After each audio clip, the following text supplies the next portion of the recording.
ശരീരത്തിലെ ചെറിയ മുറിവുകളെപ്പോലും രോഗാവസ്ഥയെന്ന് കുട്ടിഘോഷിച്ച് നടക്കുന്ന പ്രിയപ്പെട്ട സുഹൃത്തെ, ഉപ്പളയിലെ ലാൽബാഗ് എന്ന ഗ്രാമത്തിലേക്ക് നിങ്ങളെ ഒന്ന് ക്ഷണിച്ചോട്ടെ. ഇവിടെ പഴകദ്രവിച്ച ഒറ്റമുറി ക്വാർട്ടേഴ്സിലെ അബ്ദുല്ല എന്ന ഹതഭാഗ്യവാനായ പിതാവിനെ നിങ്ങളൊന്ന് പരിചയപ്പെടണം. കണ്ണുനീരിന്റെ ഉണങ്ങാത്ത പാടുകൾ തെളിഞ്ഞു നിൽക്കുന്ന ഖദീജ എന്ന ഉമ്മയെ കാണണം. ഒത്തവണ്ണവും ഉയരവുമുള്ള രണ്ടാൺമക്കളുണ്ട് ഇവർക്ക്. 25-കാരനായ ഷമീറും 23 വയസ്സുള്ള അഷ്റഫും. പിന്നെ ഇവർക്ക് എന്ത് പ്രാരാബ്ധമെന്ന് പറഞ്ഞ് തിരിഞ്ഞു നടക്കുന്നതിന് മുമ്പേ നിങ്ങൾ അറിഞ്ഞിരിക്കേണ്ട ഒരു യാഥാർത്ഥ്യമുണ്ട്. ഉപ്പയെന്നോ ഉമ്മയെന്നോ തിരിച്ചറിയാത്ത ഏത് നിമിഷവും അക്രമകാരികളായി മാറിയേക്കാവുന്ന മാനസിക വിഭ്രാന്തിയാണ് രണ്ടുപേർക്കും. അവർക്ക് താഴെ ജന്മനാ ബുദ്ധിമാന്ദ്യം സംഭവിച്ച ഫാത്തിമത്ത് മുനീഫ എന്ന 13-കാരി. സങ്കടം എന്ന വാക്കിനെപ്പോലും കരയിപ്പിച്ചു കളയുന്ന ജീവിതാവസ്ഥയാണ് പൊളിഞ്ഞു വീഴാറായ ഈ വാടകമുറിയിലാകെ തളം കെട്ടി നിൽക്കുന്നത്. ബായാറിലെ കൊച്ചുവീട്ടിൽ ഉള്ളതുകൊണ്ട് പെരുന്നാൾ പോലെ കഴിയുന്നതിനിടെയാണ് 13 വർഷങ്ങൾക്ക് മുമ്പ് ദുരന്തങ്ങളുടെ പെരുമഴ ഇവിടെ പെയ്തു തുടങ്ങിയത്. 3 ആൺമക്കൾക്ക് താഴെ കാത്തിരുന്നു കിട്ടിയ പെൺകുട്ടി, പനിനീരിന്റെ ഇതൾ പോലെ ആരും കൊതിക്കുന്ന കവിൾത്തരമുള്ള ആ പൊന്നുമോൾ പക്ഷേ ജനിച്ചിട്ട് മാസങ്ങളോളം കരഞ്ഞതേയില്ല. മസ്തിഷ്കത്തിന് വളർച്ച കുറവാണെന്നും മറ്റു കുട്ടികളെ പോലെ സംസാരിക്കാനും പെരുമാറാനും ഇവൾക്കെനി കഴിയില്ലെന്നും ഡോക്ടർമാർ വിധിയെഴുതി. അന്ന് തൊട്ട് കരഞ്ഞു തുടങ്ങിയതാണ് ഈ ഉപ്പയും ഉമ്മയും. എന്നാൽ വിധി അവിടം കൊണ്ടൊന്നും അവസാനിപ്പിക്കാൻ ഒരുക്കമായിരുന്നില്ല. ഷമീർ എന്ന മൂത്ത മകനായിരുന്നു അടുത്ത ഉന്നം. പഠനം പാതിവഴിയിൽ ഉപേക്ഷിച്ച് വെൽഡിംഗ് ജോലിക്ക് പോയി കുടുംബം പുലർത്തിയ ചെറുപ്പക്കാരൻ. അവിടെ നിന്നാണ് എല്ലാം തകിടം മറിഞ്ഞത്. 18-ാമത്തെ വയസ്സിൽ കാണുന്നവരോടൊക്കെ ദേഷ്യം പ്രകടിപ്പിച്ചായിരുന്നു തുടക്കം. രോഗം പിന്നെയും മൂർച്ഛിച്ചു. വീട്ടുകാരെയും അയൽക്കാരെയും ആക്രമിക്കാൻ തുടങ്ങി. അതോടെ ഷമീറിനെ കങ്കനാടിയിലെ മാനസികാരോഗ്യ കേന്ദ്രത്തിൽ അഡ്മിറ്റ് ചെയ്തു. വീട്ടിൽ കൊണ്ടുവന്നപ്പോൾ പഴയ സ്വഭാവം പിന്നെയും ആവർത്തിച്ചു. മാനസികാശുപത്രിയിലെ ഇരുമ്പുകട്ടിലേക്കും തിരികെ വീട്ടിലേക്കുമുള്ള നിരന്തര യാത്രകളാണ് അതിനുശേഷം 7 വർഷങ്ങളായി ഷമീർ എന്ന യുവാവിന്റെ ജീവിതം. പാരനോയിഡ് ഷിസോഫ്രേനിയ എന്ന രോഗമായിരുന്നു അത്. മുനീഫയെപ്പോലെ ഷമീറിന്റെയും മനസ്സ് പിഴച്ചു പോകുന്നത് കണ്ടു നിൽക്കാനാവാതെ ആ പിതാവ് ആകെയുണ്ടായിരുന്ന വീടും പറമ്പും വിറ്റു. എന്നിട്ടും അവൻ പഴയ ജീവിതത്തിലേക്ക് ഒരിക്കലും തിരിച്ചു വന്നതേയില്ല. അതിനു താഴെ വളർന്നു വരുന്ന അഷ്റഫിലായിരുന്നു പിന്നീട് കുടുംബത്തിന്റെ എല്ലാ പ്രതീക്ഷകളും. 19 വയസ്സ് കഴിഞ്ഞപ്പോൾ അഷ്റഫ് ജ്യേഷ്ഠനേക്കാളും തീവ്രതയിൽ അസ്വസ്ഥതകൾ കാണിക്കാൻ തുടങ്ങി. നിയന്ത്രണം നഷ്ടപ്പെടുന്ന നേരങ്ങളിൽ വടിയും കല്ലും എടുത്തടിക്കുന്നത് ഉമ്മയെന്നോ അനുജനെയെന്നോ വ്യത്യാസമുണ്ടായിരുന്നില്ല. വാടക വീടിന്റെ വാതിലുകൾ അവൻ തള്ളിപ്പൊളിച്ചു. ജന്മത്തിന്റെ തീരാശാപം പോലെ ഷമീറിന്റെ അതിഅസുഖമായിരുന്നു അഷ്റഫിന്. രോഗികളുടെ പട്ടികയിലേക്ക് പുതിയൊരു പേര് കൂട്ടിച്ചേർക്കപ്പെട്ടു എന്ന് പറയാൻ എന്തെളുപ്പമാണല്ലേ. എന്നാൽ മനസ്സിന് താളം തെറ്റിയ 3 മക്കൾക്കിടയിൽ ജീവിക്കുന്ന അബ്ദുള്ളയെയും ഖദീജയെയും നിങ്ങൾക്കൊന്ന് സങ്കല്പിക്കാൻ കഴിയുമോ? ഈ വീഡിയോ നിങ്ങൾ കണ്ടുകൊണ്ടിരിക്കുമ്പോൾ ആ വീടിന്റെ അവസ്ഥ എന്തായിരിക്കും?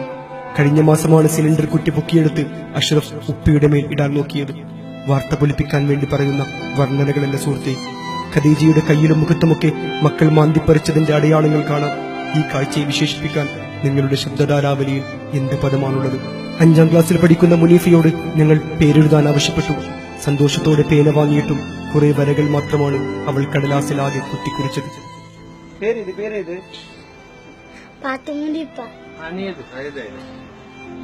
പേരെഴുതു മോളെ എന്ന് എല്ലാവരും നിർബന്ധിച്ചപ്പോഴും മുനീഫ അത് തന്നെ ആവർത്തിച്ചു. നമുക്കൊന്നും വായിക്കാനറിയാത്ത മാലാഖമാരുടെ ഭാഷയിലായിരിക്കാം അവൾ സ്വന്തം പേരെഴുതി വെക്കുന്നത്. കാണുന്നവരെയൊക്കെ പരിചയപ്പെടുന്ന മോണ കാട്ടിച്ചിരിക്കുന്ന ഇവരുടെ മനസ്സ് പ്രായത്തിനും ഏറെ പിറകിലാണെന്ന് ഞാൻ എങ്ങനെ വിശ്വസിക്കാനാണ്? 18 വയസ്സ് കഴിയുമ്പോൾ ഒരു ശാപം പോലെയാണ് ഈ കുടുംബത്തിലെ 2 ആൺമക്കളുടെയും മനസ്സ് പിഴച്ചത്. ഇവർക്ക് താഴെ +2 പഠിക്കുന്ന അബൂബക്കർ സിദ്ദീഖ് എന്ന ഒരു അനുജൻ കൂടിയുണ്ട്. വിധിയെ മുമ്പേ കണക്കുകൂട്ടുകയല്ല, എങ്കിലും പേടിയാവുന്നുണ്ട്. യാ അല്ലാഹ്, ആ കൊച്ചനുജനെയെങ്കിലും നീ കാത്തുകൊള്ളണേ. മുറിക്കേട് വരുത്തുന്നുവെന്ന കാരണം പറഞ്ഞ് ഓരോ വാടക ക്വാർട്ടേഴ്സിൽ നിന്നും എത്രയോ വട്ടം ഇവരെ നിർദ്ദയം ഇറക്കിവിട്ടു. മഞ്ചേശ്വരത്ത് താമസിക്കുമ്പോൾ നേരം വെളുക്കുന്നതിന് മുമ്പ് ഇറങ്ങിപ്പോകാനാണ് 3 രോഗികളുള്ള ഈ കുടുംബത്തോട് വീട്ടുടമ ആവശ്യപ്പെട്ടത്. അതിനുശേഷമാണ് 1.5 വർഷം മുമ്പ് ലാൽബാഗിലെ മുറിയിലേക്ക് എത്തുന്നത്. ഊടുപാകി ഈ പഴയ കെട്ടിടം കാഴ്ചയിൽ തന്നെ നിങ്ങളുടെ ഉള്ളു തകർക്കും. അവിടെയാണ് 3 അരജീവിതങ്ങൾക്ക് അബ്ദുള്ളയും ഖദീജയും കാവലിരിക്കുന്നത്. സന്തോഷം എന്താണെന്ന് ഇവരറിഞ്ഞിട്ട് മുനീഫയുടെ വയസ്സായി. 7 വർഷങ്ങൾക്കിപ്പുറം ശരിക്കൊന്നും ഉറങ്ങിയിട്ട് പോലുമില്ല.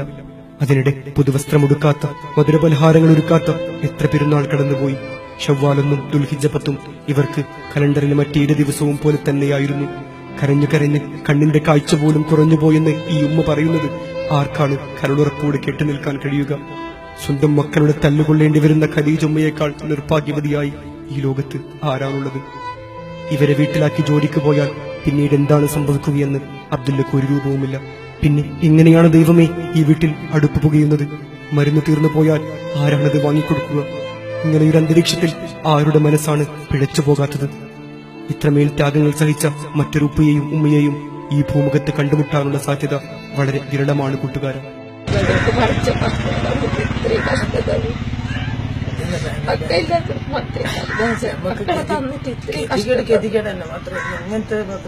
അള്ളാഹ് എന്ത് കയ്യാത്തരം നിങ്ങളെ മക്കൾക്ക് ഇങ്ങനത്തെ ഒരു കയ്യാത്തരത്തിന് അള്ളാഹുക്കാരെ തരണം.